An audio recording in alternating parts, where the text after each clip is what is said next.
शिक्षणाच्या क्षेत्रामध्ये देखील महानगरपालिकेच्या माध्यमातून आपल्या शाळा आधुनिक करणं, आपल्या शाळा महानगरपालिकेच्या ज्या आहेत या कौशल्ययुक्त करणं आणि हे करत असताना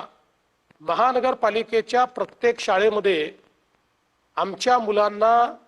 मराठी नीट शिकता आलं पाहिजे या दृष्टीनं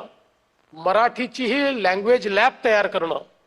हा देखील आम्ही एक निर्णय घेतलेला आहे। मराठी तर आपण शिकवतोच आहोत, पण अधिक चांगल्या पद्धतीनं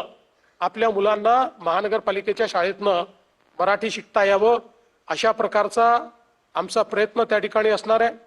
शिक्षणामध्ये ज्या काही आता नवीन शैक्षणिक इक्विपमेंट्स आलेले आहेत, पद्धती आल्या आहेत, या सगळ्या टीचिंग लर्निंगच्या पद्धती त्या ठिकाणी वापरण्याचा प्रयत्न आमचा असणार आहे। यासोबत आरोग्याच्या क्षेत्रामध्ये महानगरपालिकेने यापूर्वीही चांगलं काम केलेलं आहे किंवा बऱ्याच व्यवस्था उभ्या केल्या आहेत, पण त्या व्यवस्था अधिक चांगल्या करण्याची गरज आहे, त्याच्यामध्ये अधिक सोयी करण्याची गरज आहे। त्या दृष्टीनं एक प्लॅन आपण तयार केलाय आणि विशेषतः कोविडच्या काळामध्ये असं लक्षात आलं की मुंबईमध्ये ज्यावेळेस अशा प्रकारची एखादी महामारी येते त्यावेळेस लोकसंख्येच्या हिशोबाने बेड्सची जी संख्या असली पाहिजे ती 2000 कमी आहे। त्यामुळे 2000 नवीन बेड्स हे मुंबईमध्ये म्हणजे जो काही त्याचे नॉर्म्स आहेत त्या नॉर्म्स प्रमाणे सेकंडरी आणि टर्शरी ट्रीटमेंट करता मुंबईच्या लोकसंख्येला अनुरूप अशा प्रकारचे 2000 बेड्स हे तयार करण्याचं काम आपण त्या ठिकाणी करणार आहोत। मुंबई मध्ये एक वायब्रंट इकोसिस्टम आहे आणि या इकोसिस्टमला अधिक वायब्रंट करून आता जी काही जीसीसीचं एक वेव आलेली आहे ती वेव मुंबईत